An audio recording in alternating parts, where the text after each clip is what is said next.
یہ بات کافی پرانی ہے، آئی تھنک لیٹ 90s کی۔ میرے ہسبینڈ کی پوسٹنگ ہوئی تھی اس وقت سیالکوٹ میں، اور سیالکوٹ میں ہم لوگ اسٹے کر رہے تھے، لیکن انہیں اباؤٹ 1-2 مہینے کے کسی کورس کے لیے ہیڈ مرالہ جانا پڑا۔ ہیڈ مرالہ کا نام آپ نے سنا ہوگا۔ ہیڈ مرالہ سیالکوٹ سے ذرا آگے کر کے ہے اور بارڈر سے ذرا قریب ہے انڈیا پاکستان کے۔ ہیڈ مرالہ چناب کے اوپر ہے، اور جب ہم وہاں جاتے تھے رات کے ٹائم تو وہاں بڑی انٹرسٹنگ ایک چیز دیکھتے تھے کہ ایک تو وہاں پانی کا شور بہت ہوتا تھا، ہر طرف ڈارکنیس ہے اور بس وہ پانی کا ایک شور، چناب ریور ہے وہاں، اور آپ کو بالکل ذرا سامنے اپنے ایک اونچی سی پہاڑی نظر آتی تھی تھوڑے سے ڈسٹینس پہ۔ پہاڑی کے اوپر ذرا سا اوپر چڑھ کے نا کچھ لائٹس جلتی بھی نظر آتی تھیں، اور کئی دفعہ وہاں پہ ایسا لگتا تھا کہ کوئی موونگ لائٹس بھی ہیں، جیسے کہ کوئی آگ یا مشل یا کوئی ایسی چیز جلا کے نا بہت سارے لوگ اوپر کی طرف جا رہے ہوں۔ تو یہ انڈیا تھا، اور انڈیا کا ایک مندر ہے، بڑا فیمس مندر جو وہاں سے نظر آتا ہے، اور اس میں یوزلی رات کے ٹائم کوئی پوجا ہوتی ہے یا کیا، تو لوگ اس طرح سے جاتے ہوئے، مطلب آپ کو وہ آگ کی وہ چیزیں جاتی ہوئی اوپر کی طرف نظر آتی تھیں، جیسے لوگ لے کے جا رہے ہیں ہائٹ پہ۔ اور جو ہمیں جگہ ملی تھی وہاں رہنے کے لیے، وہاں پہ کوئی میس وغیرہ نہیں تھا، وہاں پر ایک ریسٹ ہاؤس تھا۔ جیسے پاکستان میں آل اوور آپ دیکھیں ریسٹ ہاؤسز ہوتے ہیں، وہ بڑی پرانی بڑے بڑے ہیوج گھروں میں بنے ہوتے ہیں، تو یہ والا بھی اسی قسم کا تھا، اور ہر طرف سے درختوں میں گھرا ہوا تھا، سارٹ آف ایک جنگل سا لگتا تھا، اس کے بیچ میں یہ ایک ریسٹ ہاؤس تھا۔ اور ریسٹ ہاؤس ایک سنگل سٹوری بلڈنگ تھی، یہ پرانے اسٹرکچر کی بنی ہوئی، جس کے آگے برآمدے ہوتے ہیں، اور اس کے اندر بڑا سا ایک ڈائننگ ہال ہے، اور اس طرح اس کے اندر کئی کمرے ہیں، لیکن انہوں نے ایک کمرہ صرف کھولا ہوا تھا جو بیڈ روم تھا بڑا سا، اس کے ساتھ اٹیچ باتھ تھا، اور اس کے علاوہ باقی جتنے کمرے تھے وہ بند رہتے تھے، تو وہاں پر ہمیں اسٹے کرنا پڑا تھا۔ اب ہم وہاں اسٹے کرتے تھے، لیکن ہیڈ مرالہ میں کیونکہ اور کوئی ایکٹیویٹی نہیں ہے، ایون وہاں ٹی وی وغیرہ بھی ہمارے پاس نہیں تھا، تو ہم لوگ روزانہ تقریباً سیالکوٹ چلے جایا کرتے تھے۔ میرا خیال ہے گھنٹے تک کی ایک ڈرائیو تھی یہ، اور سیالکوٹ میں کیونکہ باقی فرینڈس تھے اور ہمارا مطلب ٹائم اچھا پاس ہوتا تھا، پھر ان سے مل کے ہم رات واپس آ جایا کرتے تھے، اور واپس آتے آتے ہم لوگوں کو 12-1 بج جایا کرتے تھے۔ اسی طرح سے ایک دن ہم لوگ واپس آ رہے تھے سیالکوٹ سے، اور اس روڈ پہ جس پہ ہم ٹریول کرتے تھے سیالکوٹ ٹو ہیڈ مرالہ، اور وہاں پر دن کے ٹائم، اب تو مجھے نہیں پتا کیا حال ہے وہاں، لیکن اس وقت وہاں دن کے ٹائم بھی جو درخت روڈ سائڈ پہ ہوتے تھے وہاں پر میں نے لٹرلی ولچرز بیٹھی دیکھی تھی، درختوں کے اوپر زمین پر 6-6 7-7 بڑی بڑی ولچرز ہوتی تھیں روڈ سائڈ پہ، اور اتنا ویرانہ تھا وہ۔ اور یہ ایک پتلی سی سڑک ہے، اور اس کے دونوں طرف جہاں تک آپ کو نظر آتا ہے صرف کھیت ہیں، خالی کھیت ہیں، گاؤں نہیں ہے، اس طرح سے کوئی گھر نہیں ہے، دور دور تک صرف کھیت ہیں۔ اور ایک سائڈ پہ آپ تھوڑا سا دور دیکھیں تو آپ کو بارڈر کی لائٹس رات کے ٹائم نظر آتی، انڈیا پاکستان کے بارڈر کی لائٹس۔ تو اسی طرح ہم ایک دن لیٹ نائٹ واپس آ رہے تھے سیالکوٹ سے، اور ٹائم ہو گیا ہوگا کوئی 11-12 بجے کا، کہ ہمارا ٹائر فلیٹ ہو گیا گاڑی کا۔ یہ بڑی ایک آئیڈیل سی سچویشن ہوتی ہے ٹائر فلیٹ ہونا، وہ بھی اتنے ویرانے میں، لیکن ہم نے خیر بدلنا بھی تھا اور جانا بھی تھا، تو میں گاڑی میں بیٹھی رہی، میرے ہسبینڈ اتر کے گئے، انہوں نے دیکھا کہ مسئلہ کیا ہوا ہے، خیر پھر انہوں نے جب سمجھا کہ اس کو بدلنا ہے، اور وہ آبویسلی وہاں تو کوئی گاڑی نہیں، کوئی بھی نہیں گزرتا تھا، آپ گھنٹوں بھی کھڑے رہتے تو شاید سیلڈم ایک کوئی چیز گزر جائے، کبھی تو گزر جائے، ورنہ نہیں، بالکل خالی۔ اب وہاں پہ انہوں نے اپنا ٹائر چینج کرنا شروع کیا، میں گاڑی میں ہی تھی، اور بالکل پن ڈراپ سائلنس تھی ہر طرف، تو ایسے لگا کہ گاڑی کے اوپر کسی نے ایک پتھر مارا ہے یا کوئی سخت چیز آ کے لگی ہے،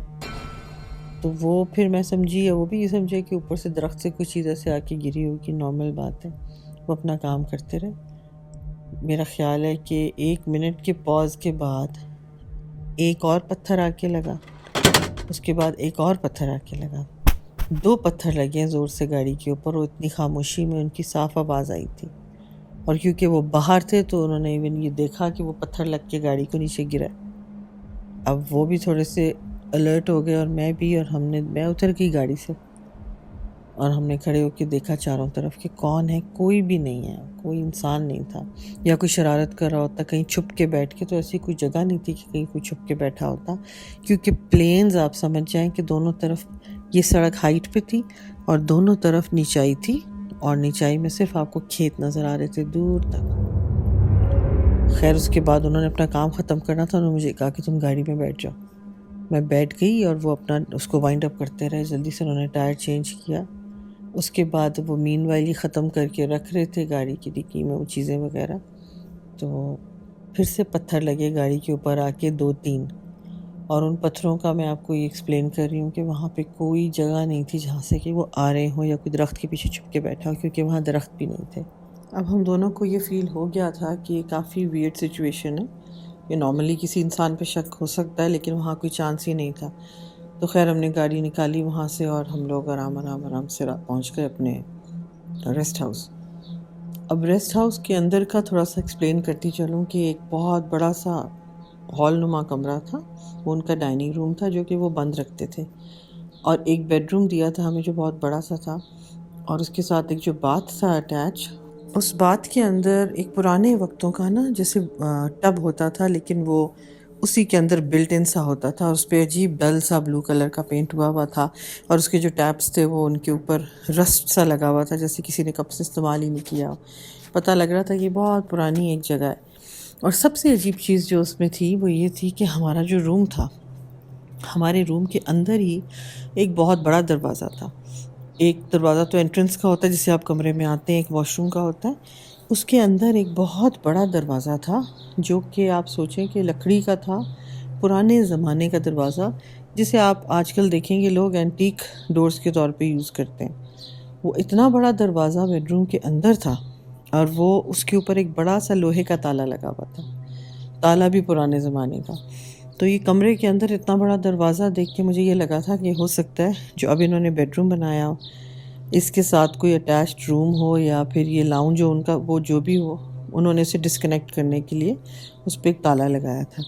تو وہ کمرے کے اندر وہ بڑا سا دروازہ کافی عجیب سی وائب دیتا تھا. خیر وہ بالکل وہاں نارمل رہا، ہمارے ساتھ وہاں ایسی کوئی بات نہیں ہوئی. جب ہم اکٹھے ہوتے تھے یا وہ تو کچھ نہیں، لیکن جب میرے ہسبینڈ کو صبح جانا ہوتا تھا، کیونکہ وہ چلے جایا کرتے تھے اراؤنڈ 7 o'clock، اور پھر ان کی واپسی ہوتی تھی 2-3 بجے تک، تو وہاں سے انہوں نے جانا ہوتا تھا کوئی شوٹنگ رینج پہ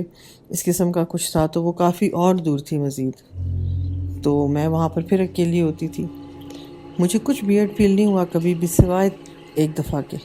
کہ میں جب صبح کے ٹائم سو گئی تھی، آئی تھنک 11-12 کا ٹائم ہوگا یا کیا، تو میں نے پہلی دفعہ ایکسپیرینس کیا سلیپ پیرالسس. اور وہاں پر مجھے ایسا لگا کہ میں شاید خواب دیکھ رہی ہوں، ہوش میں ہوں، میں اٹھنا چاہ رہی ہوں، اٹھ نہیں سک رہی ہوں، اور کوئی چیز میری چیسٹ کو، میرے گلے کو دبا رہی ہے، اور میں کافی گھبرا گئی. میں نے اٹھنے کے لیے بڑا زور لگایا، لیکن مجھے سمجھ نہیں آ رہی تھی میں کس طرح سے اس میں سے نکلوں، یہ کیا ہے، خواب ہے یا کیا ہے، جیسے سب کے ساتھ ہوتا ہے. اور اتنا سا مجھے یاد ہے کہ میں ہوش میں بھی تھی، اور میری نظر دروازے کی طرف گئی تھی جو بالکل ہمارے بیڈ سے کوئی 6-7 فٹ کے فاصلے پہ تھا، اور میں نے دیکھا کہ وہ دروازہ تھوڑا سا کھلا ہوا تھا. اب یہ بات مجھے سمجھ نہیں آئی. خیر اس کے بعد جب میں اس میں سے نکلی ہوں، اس اٹیک میں سے یا وہ جو بھی تھا، اور پھر مجھے ہوش آیا اور میں نے ریکال کیا تو دروازہ اسی طرح بند تھا، اس کے اوپر وہ تالا لگا ہوا تھا. ایک دن یہ بات ہو گئی، خیر 2-3 دن پھر گزر گئے ہیں، پھر کچھ ایسی بات نہیں ہوئی، نہ میرے ہسبینڈ کے ساتھ نہ میرے ساتھ. ونس اگین پھر میں اسی طرح اکیلی تھی، اور یہی صبح کے آرز تھے جس وقت میں اکیلی ہوتی تھی. دوبارہ میرے ساتھ یہی اٹیک ہوا سلیپ پیرالسس کا. دوبارہ میں نے یہی ایکسپیرینس کیا، اور دروازے کی طرف دیکھوں اور پھر دروازہ تھوڑا سا کھلا ہوا نظر آئے، لیکن میں جاگ رہی ہوں، ہوش میں ہوں، بس میں موو نہیں کر سک رہی. تو اس کے بعد خیر میں نے سیکنڈ ٹائم جب ہوا تو میں نے اپنے ہسبینڈ سے مینشن کیا، میں نے کہا اس طرح مجھے یہاں تھوڑا ویئرڈ سا فیل ہوتا ہے، یہ مجھے اس طرح کے سلیپ پیرالسس ہے یا یہ کیا ہے، میرا سانس کیوں بند ہوتا ہے. وہ کہنے لگے کوئی نہیں، نارمل بات ہے، ہو جاتا ہے، کتنے لوگوں کو ہوتا ہے، ایسے سائنٹیفک ریزنز ہوتی ہیں، کیونکہ وہ اس چیز میں زیادہ بلیو نہیں کرتے تھے. بہرحال میں نے تیسری دفعہ جب یہ میرے ساتھ ہو گیا اسی طرح سے، اسی طرح میں نے، لیکن تیسری بار میں نے وہ ڈور نہیں دیکھا، مجھے نہیں یاد کہ کوئی دروازہ کھلا تھا یا نہیں تھا۔ بہرحال اسی طرح سے میری سانس بالکل بند، میرا گلا بالکل جیسے کوئی دبا رہا ہے، اور جب اللہ کا نام لوں میں اسی وقت وہ چیز چھوڑ دیتی ہے، اور میں اٹھ کے بیٹھ گئی اور میں باہر نکل گئی۔ اتنی میں اس دن ڈری تھی کہ میں وہاں سے نکل کے باہر چلی گئی، اور دوپہر کا ٹائم تھا، میں باہر ان کا جو لان تھا وہاں جا کے بیٹھ گئی۔ مجھ سے اندر جایا نہ جائے، کیونکہ مجھے عجیب سی فیلنگ آ رہی تھی کہ یہ میرے ساتھ ہی کیوں ہو رہا ہے، جب میں اسپیشلی یہاں اکیلی ہوتی ہوں۔ اور جب تک وہ آئے ہیں دوپہر کو 3 ساڑھے 3 بجے تک میں وہیں رہی ہوں لان میں۔ اور پھر میں نے انہیں یہی بات بتائی، تو انہوں نے کہا کہ اب وہ بھی کنفیوز ہو گئے کہ وہ روز اگر میں ایسی کمپلین کروں گی تو کیسے ہوگا۔ تو ابھی میرا یہاں پہ کافی اسٹے لمبا تھا، بٹ فارچونیٹلی کوئی ایسی بات ہوئی، گھر سے کوئی کال آئی کہ ہم لوگوں کو واپس اسلام آباد کی طرف آنا پڑا، اور میرے ہسبینڈ کا 2 ویکس کا کورس ابھی باقی تھا۔ تو میں اسلام آباد آئی اور میں نے یہاں آ کے ڈیسائیڈ کیا کہ میں وہاں نہیں جا رہی فی الحال۔ آئی ہیو ہیڈ مائی فن، وہ میں نے جگہ دیکھ لی، بہت خوبصورت ہے، سب کچھ ہے، لیکن وہاں مجھ سے اس طرح سے روز آنا اس چیز سے نہیں گزرا جاتا، تو پھر میں واپس نہیں گئی۔ تو یہ میرا ایک سلیپ پیرالسس کا ایکسپیرینس تھا، اور اس وقت میں یہ بھی بتاتی ہوں کہ مجھے ان چیزوں کا پتہ نہیں تھا زیادہ، مجھے آئیڈیا نہیں تھا کہ یہ کیا چیز ہوتی ہے یا کوئی جگہ۔ آج اگر میں جاتی ہوں اس وقت اس جگہ پہ رہنے، سب سے پہلے میں وہ کئی چیزوں کو بڑا اس طرح دیکھوں گی کیئرفلی کہ میں کہاں رہ رہی ہوں، یہ کمرے میں دروازہ کیسا ہے، اس جگہ پہ کوئی چیز، کوئی پریزنس تو نہیں ہے۔ اس ایج میں آپ کیئرفری ہوتے ہیں بالکل، آپ کی سوچ بھی نہیں جاتی۔ بہرحال یہ میرا ایکسپیرینس تھا جو میں آپ لوگوں کے ساتھ شیئر کرنا چاہتی تھی۔ Thank you for listening. اللہ حافظ۔